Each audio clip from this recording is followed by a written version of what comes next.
CFR Network, CFR News, Shalom Balance Paradise, Niha, Bonjour, Hola, all of the universal greetings. Back diligently working hard in the lab.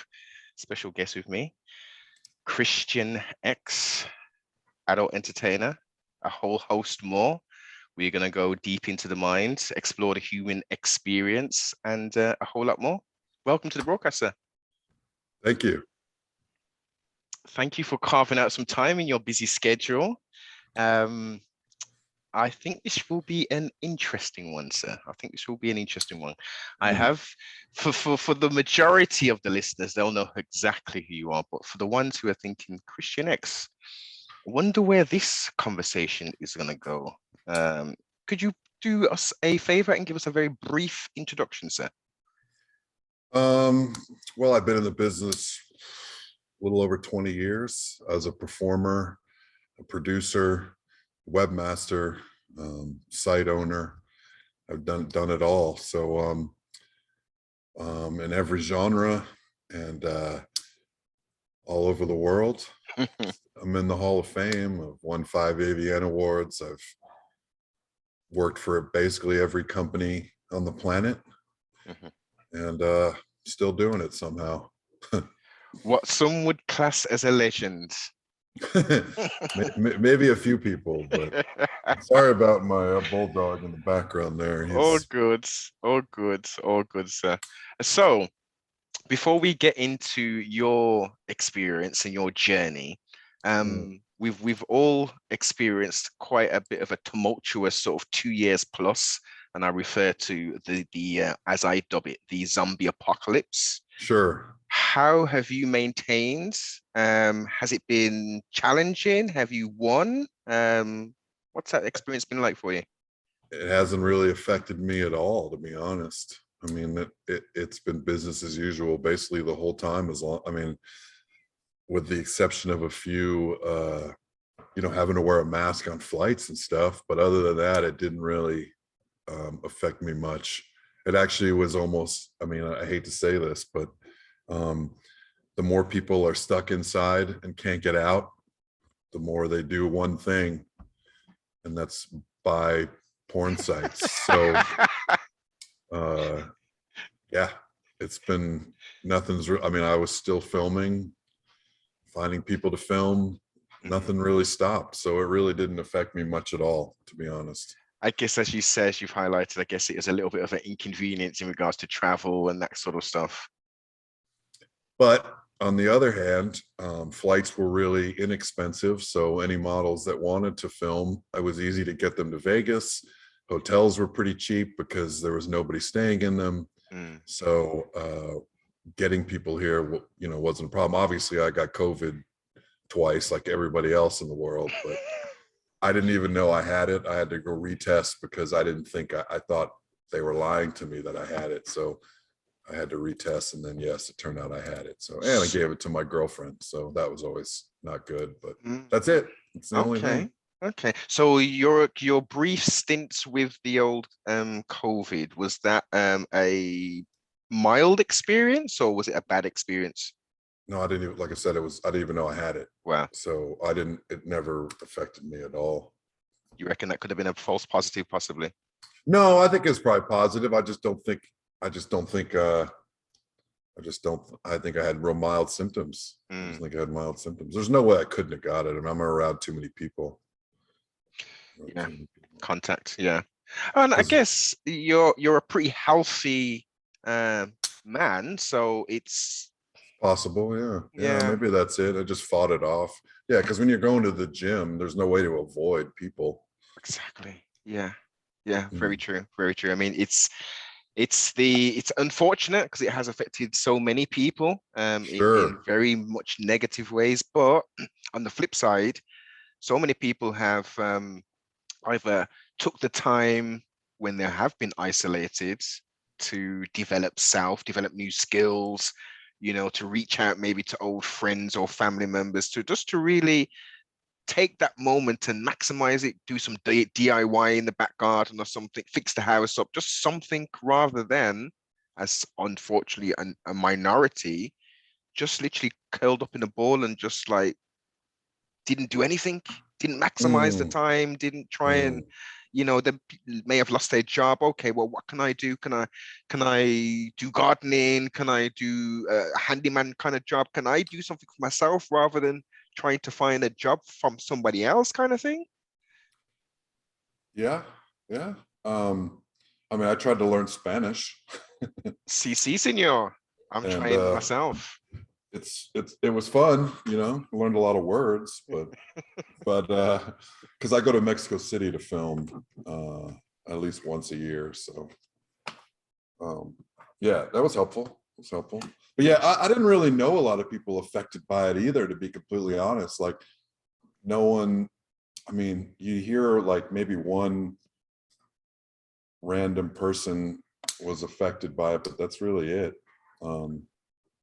Yeah, I didn't, nobody in my circle either. I mean, it sounds strange, but I don't know what to tell you. I don't know what to tell you. Well, are you, when you say your circle, are you talking about industry circle? Or are you talking about your like Facebook, like real life? Okay. In the industry, now everyone had it, but it would go in adult, it's not as big a business as people think. So things like that tend to sweep through a lot of people, because one person sees one person who sees one person, and it just kind of goes from there. So those kind of things, everyone ends up getting it. It goes around like wildfire. So I think everyone in the adult business probably got COVID at least once or twice. I mean, they were testing the makeup artists for a reason, Yeah, very true. Very true. It's, well, we kind of can see the light through the tunnel now of sorts. There's a lot of restrictions that have been lifted, etc., Thank etc. goodness. Yes, exactly. So we've got some form of normality, but as I say, it's just a pity that financially so many like small businesses had to close. Yeah, the restaurants and stuff. Sure, Yeah, leisure and food industry. It's like, and then the physical death toll itself. It wasn't the huge numbers that they discussed, but the knock-on effect of the people being isolated, of no work and stuff. People's starvation, suicide, abuse. That just went through the roof. It did, and you don't hear a lot of stories about that. They don't really. I think they downplay those stories. I don't think they tell you a lot of those stories, just because it would add to the cycle. Yes, very much so.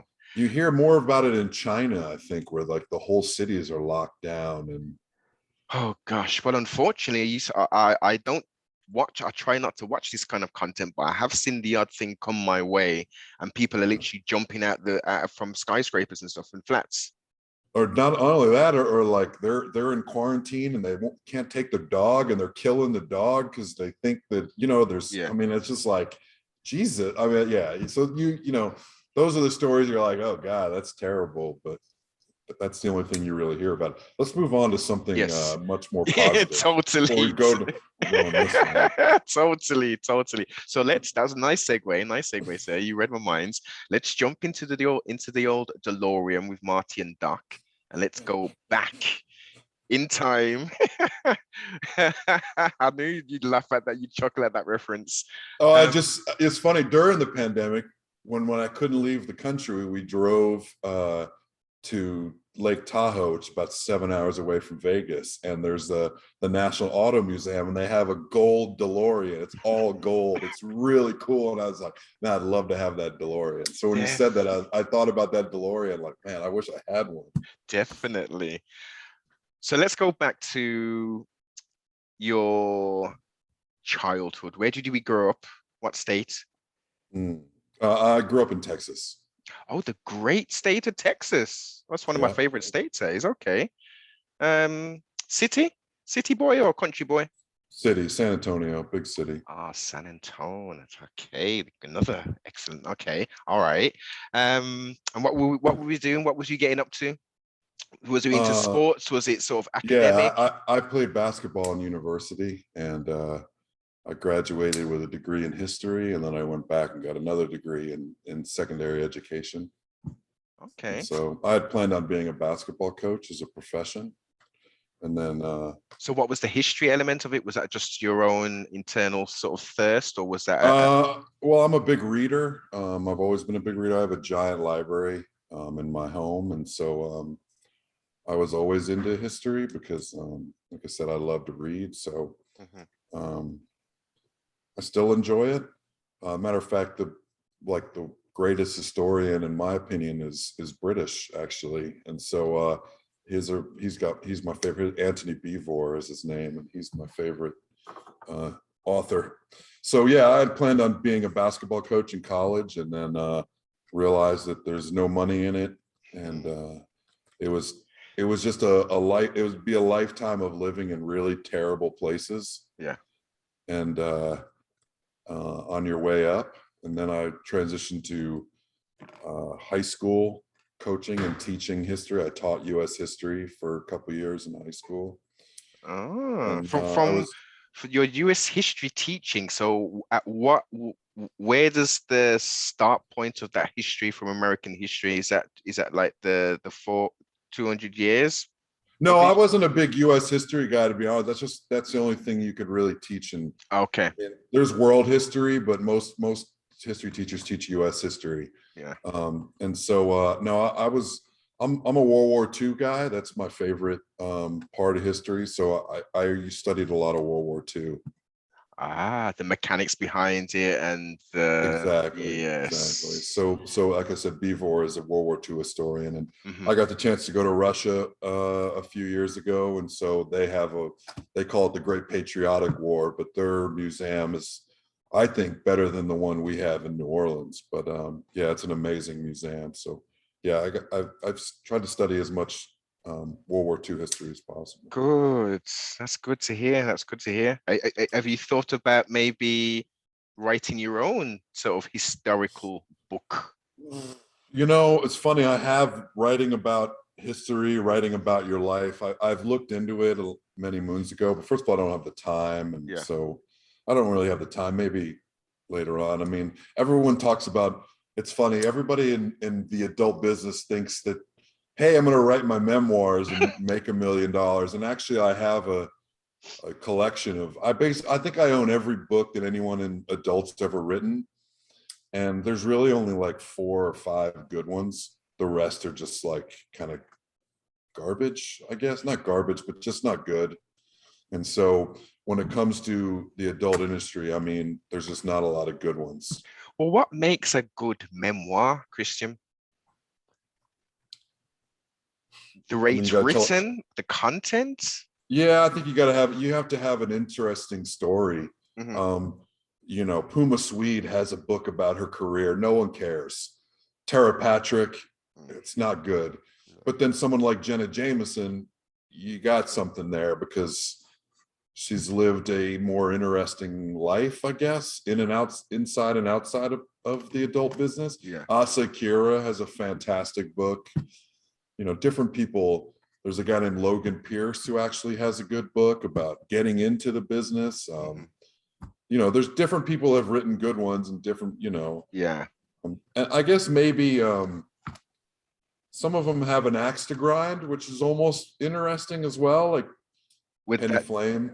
Would that be generally with the industry itself, or are we talking about, yeah. I thought so. You know, when they get out of the business, they've had a negative experience, and that's when they write the book. So, you know, so that's, you know, Penny Flame is one, and I think Ashley Blue wrote one about her time in the business. So yeah, there's some that are interesting that way, but yeah. So maybe I would. I just don't know if I have the kind of maybe. I just don't know. I don't know. I think with you, it's because you've gone to, you know, you've clearly studied. It's not like this is a hobby and you've kind of like, oh, well, I enjoy reading history, but, you know, you've invested a fair bit of time and finances into it. So at some point, you know, you've got a thirst and you definitely have some knowledge in the area. Sure, maybe one day. I mean, you know, I'm 48 now, so it'd be, you know, when I'm done with the industry, I'd think about this it. This is it. Yes, there's still much more to do, isn't there, sir? Maybe. I mean, yeah. I mean, listen, I look at my friend Rocco Siffredi still doing it, and he just turned 55 or 56. So I figure when he's done, then that's going to be where where the age that I'm gonna probably be done as well. So Well, here's two questions, and two questions in one. Would it be more of you'd be thinking of that when mentally you're like, I've done what I need to do, financially I'm okay, or is it a physical thing where you're thinking, this is getting a little bit interesting now. I'm not really how I was initially, kind of thing. a great question. And to be honest, I don't know the answer to that. I think it could be either, to be honest. I mean, you think physically, but I do 250 to 300 scenes a year, every year. And I haven't, it's still this, sorry about my dog again. No, all good, all good.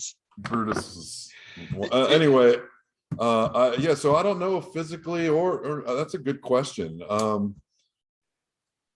You know, I can't answer that yet. I have to wait until I get there, I guess. So you're clearly nowhere near that point physically or mentally. So well, remember, I don't work for anybody else, so it's not like you know, my friend Mark Wood was 52 and he'd been doing it longer than I have, but when people don't hire you anymore, he said, you know, that was the idea. Well, okay, now I can move away, kind of semi-retire and just do my own thing. So, but I'm already doing my own thing. So I don't have that checkpoint. Do you know what I'm saying? So are you, in essence, you're producing your own, directing and producing your own content in essence? You're not working for I haven't worked. I stopped working for people like 6 or 7 years ago. I've only done my own content then. I started with one site and now it's like 7 sites and I'm the guy in all of them. So, so okay, 250 scenes a year. It's more than that. It's more like 280. 280. Well, yeah. So is that mid-range? Is that low ball industry wise? Like if you was working for people, would you be doing a lot more scenes, I guess, to make more money? I take it.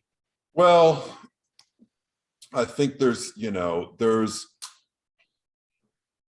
about 50 guys that do about that number of scenes, and the rest do less. It's okay. So you can do more, but you have to factor in cancellations.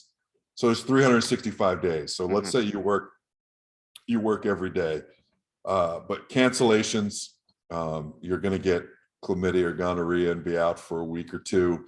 You want to go on vacation at least a week maybe or whatever. So there's really no way to do, I think I did 302 one year or 310 or something. And, you get these guys who are like, I did 400 scenes and they're just lying out there, just lying. And so there's just no way to do every single day. So you know what I mean? So I think there's about 50 guys that do about 250 to 300 scenes a year that work for other people or work for themselves. Either one.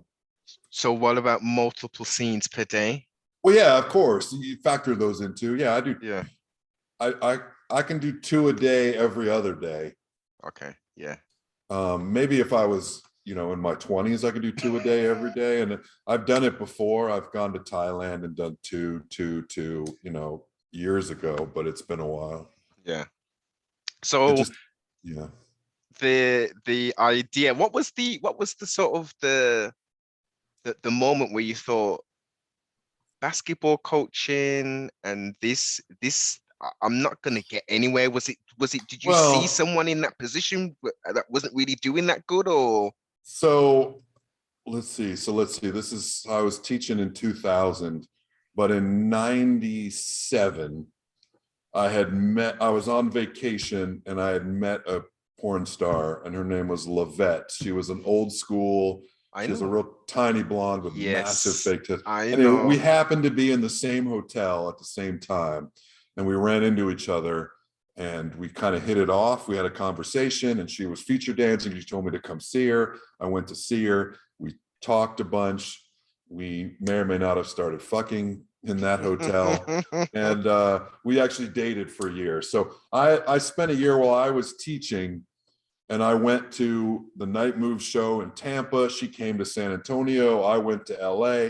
I actually went and got tested just so So at AIM, our testing place used to be called AIM. So I had so I knew about the business before anything. And so she was like, you could do this for a living if you wanted to. So she kind of knew that I could be a male performer if I wanted to. Wow. And you actually did the scene with her, didn't you? Not really. I did there's a, it's an GM video, a guy named George Martin, who was in the 90s. He did a movie of like found footage from that Night Move show, and that show where all the porn people stay in the same hotel, so there's a ton of fucking going on. And so we might have been fucking like in our room with the door open, and people, you know what I mean? Yeah. It's tough to remember. God, that was 25 years ago. But yeah, so that's really the only scene. We never did like a professional scene or anything like that. I don't think she ever had her own website. So no, that the only thing was that she had quit the business. She had become a nurse by the time we had and moved back to Indiana by the time I had gotten into the business. Okay. So you had that was your introduction to kind of, and the cosign was given by, well, look, I'm in the industry now. You could, if you wanted to, jump straight in and be pretty successful. How long did it take you before you said, actually, you know what, I'm going to try this? Well, I moved to Vegas because I was miserable teaching. So nothing to do with porno. I just didn't like the lifestyle. Being a school teacher was really, really boring. And I just felt like I was meant for more in life. When I was living in a small town in Texas called Lake Jackson, and it's like an hour south of Houston. And it was a really boring and slow life. So moved to Vegas and started working in the nightclub industry. As like a bouncer and then as a host, where I was out front.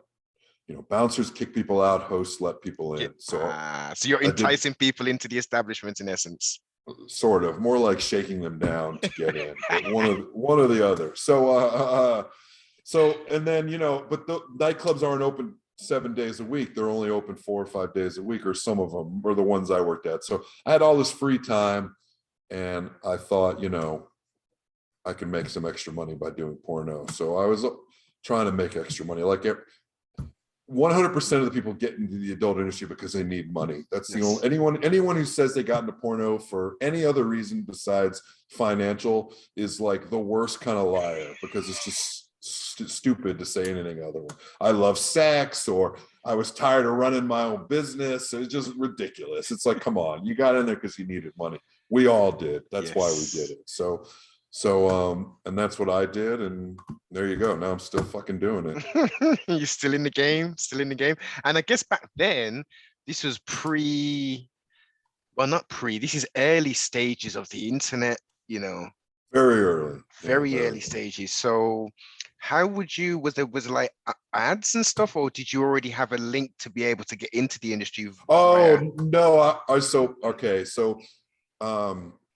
I used to basically only jerk off to lesbian porn. I love lesbian porn. And so the best lesbian porn, in my opinion, was done by Vivid. And so I was watching a movie and saw I was directed by someone named Shishi LaRue. So I had no idea who Shishi LaRue was. So I emailed Shishi LaRue and said, hey, I'd love to get into the business. This is back in Texas. And he was like, well, you kind of have to live in LA, but if you want it, to be in straight porn, you have to live in LA. But if you want to do a gay porno, we'll fly you to San Francisco. We'll pay you $2,000. We'll pay for your hotel. And I was like, $2,000? That's what I made every 2 weeks. And they were gonna pay me that in one day. I was like, and of course, stupid me, who's gonna know?